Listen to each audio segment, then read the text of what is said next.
So what's up ulit sa inyo mga Mongi, welcome back naman sa ating YouTube channel and Facebook page. So ngayon meron naman tayong cleaning. So hindi naman sapatos to at bag naman ang ating gagawin. So dalawang ating bag na lilinisin ngayon.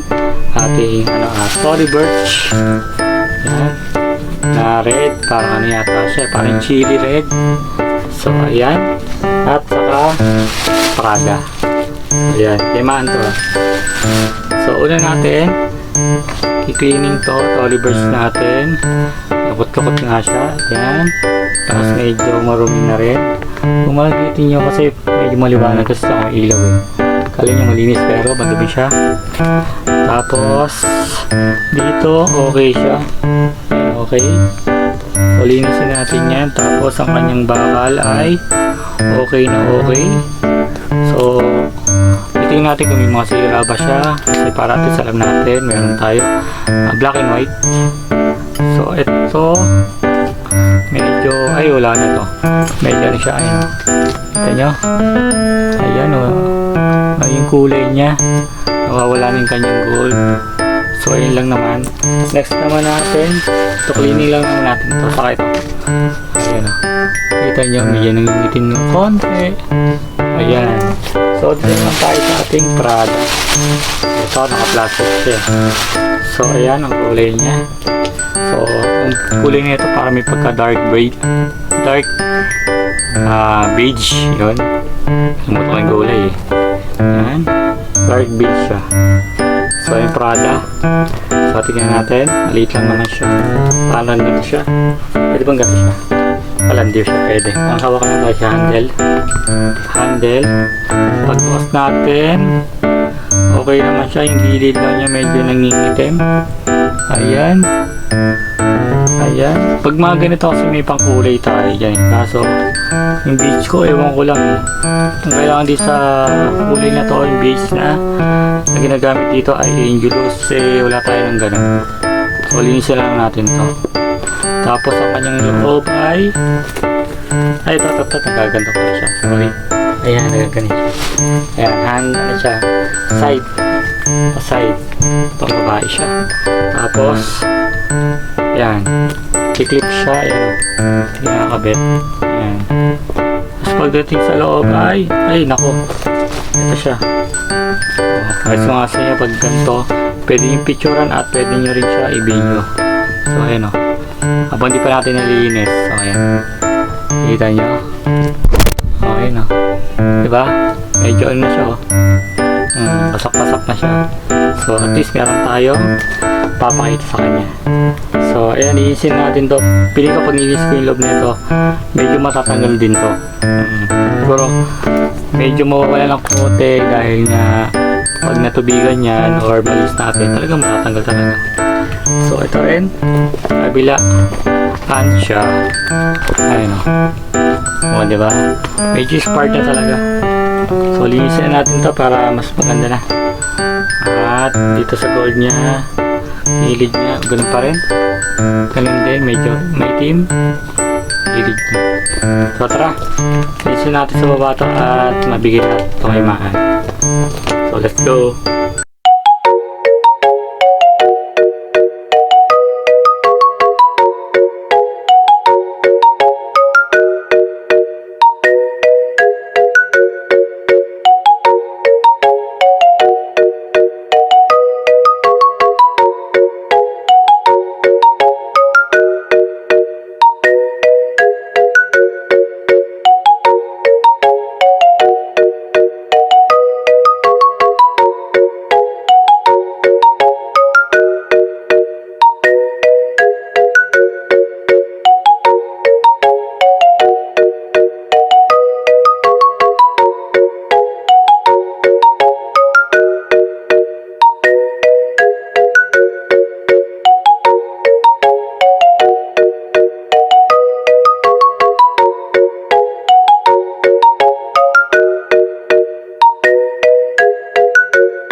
So ito na, napatuloy na natin yung torch saka yung kanyang Prada.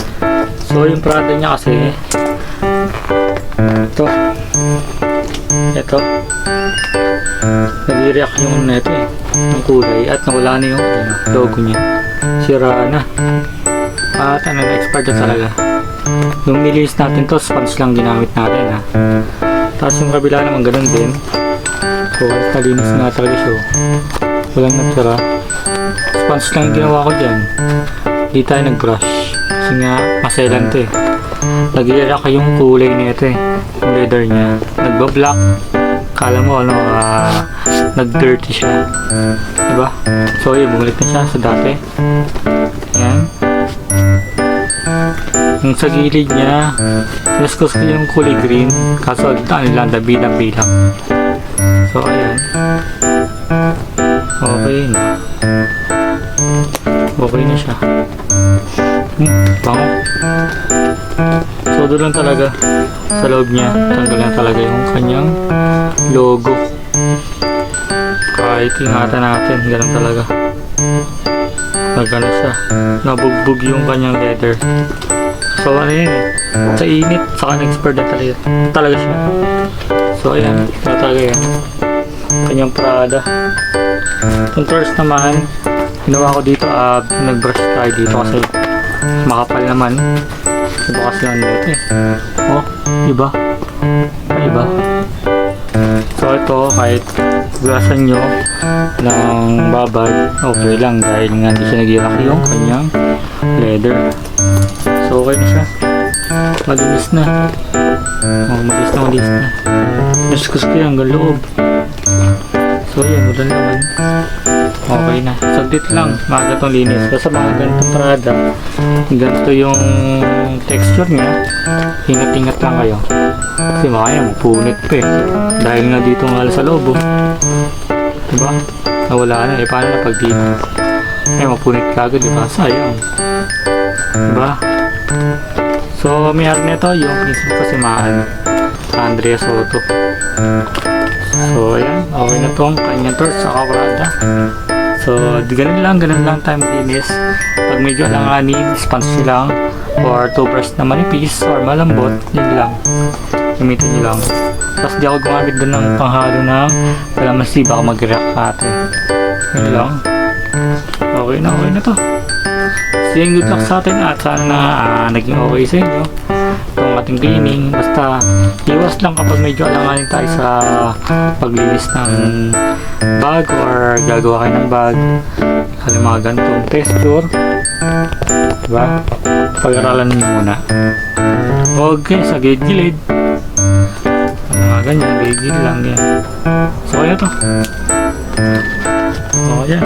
See you, bye-bye. Okay na siya, okay na. Diba?